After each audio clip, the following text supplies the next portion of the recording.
বড় ভাই না ডাকার দ্বন্দ্বে পূর্ব শত্রুতার জেরে চট্টগ্রামের হালিশহরে জুমার নামাজ পড়ে বাড়ি ফেরার পথে কিশোর গ্যাং সদস্যদের হাতে খুন হয়েছে 17 বছর বয়সী সাব্বির নামে এক কলেজ ছাত্র।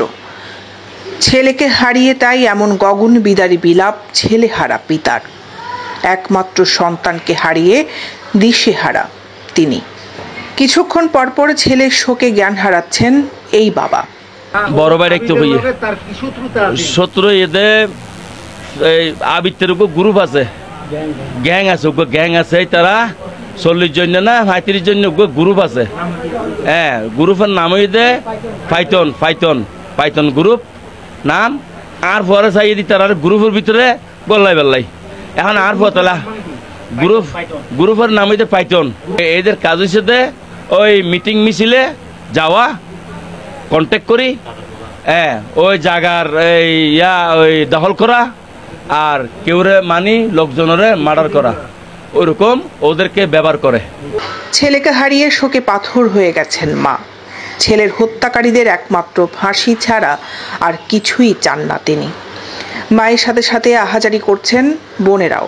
হাসপাতালে যাই দেখি যে আমার ছেলে আমাকে এরকম করে রাখতেছে, আম্মু আম্মু আমার ছেলেকে আমাকে দেখাচ্ছে না হাসপাতালে। আমার ছেলে হুঁসছিল তখনও পরে নেই, আমরা মামলা করছি। একজনের ধরা পড়ছে যে যেগুলো সত্যিকারের খুনি, আমি ওদের ফাঁসি চাই, এদের ফাঁসি চাই। আমাকে মাফ করি দে, আমার ভাইকে ওরা মাফ করে নাই। ওরা চাইছিল শুয়াই জবাই করে দিতে, ওই অবস্থায় ওর একটা বন্ধু হাত ধরে ওর গায়ের উপর উঠে গেছে, ওর জন্য জবাই করতে পারে নাই আমার ভাইকে।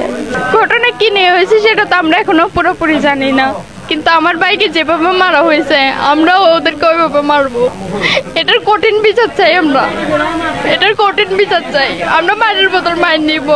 নিহত কিশোর সাব্বির হালিশহর থানার নয়াবাজারের মধ্যম রামপুরার নতুন বাজার এলাকার গুড়াবাচার বাড়ির মোহাম্মদ ইসহাকের ছেলে। সে শ্যামলী আইডিয়াল পলিটেকনিক ইনস্টিটিউটের প্রথম বর্ষের ছাত্র ছিল। জানা যায় গত শুক্রবার 16 মে দুপুরে নগরের হালিশহরের নয়াবাজার মোড়ে বড় ভাই না ডাকার জেরে কিশোর গ্যাং সদস্যদের হাতে এলোপাতাড়ি ছুরিকাঘাতে গুরুতর আহত হয় ওই কিশোর। একসময় তার গলায়, পেটে ও পিঠে 5টি আঘাত করা হয়। আহত অবস্থায় ছেলেটি বাঁচার জন্য হত্যাকারীদের পায়ে ধরলেও রক্ষা হয়নি তার।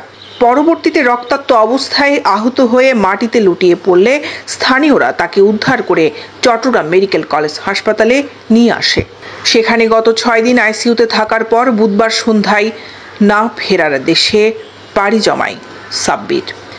বাবার অভিযোগ, একই বাড়ির আবিদ নামক এক ছেলের নেতৃত্বে পাইথন নামক এক কিশোর গ্যাং গ্রুপের 35 থেকে 40 জন সদস্য তাকে হত্যা করেছে। আবিদের দাদা হদ্দে অবাইফুত হ্যাঁ তোর ফলে দোয়া করির হই না হাঁদি দিয়ে এনে ফর আবিতের বাপ হাইছে হতক্ষণ পরে আবিতের বাপ হাই না হদ্দে এসাক দা তোমার লগে হনের দিন আর আল্লাহ হন কিছু নাও আর পরে আই নিজে দৌড়ি এনে আই থানাত মেদে দিচ্ছম তা হাইদি দিদার যেন এরকম তুমি জেলে হইও জেনেল। এই ঘটনায় আতঙ্কিত এলাকাবাসীরা হত্যাকাণ্ডে জড়িত সবার ফাঁসি চান।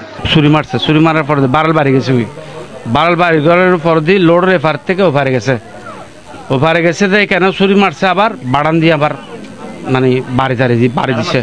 আরেকটা ছেলে ধরতে গেছে যে এরও 2-3টা মারছে ছুরি।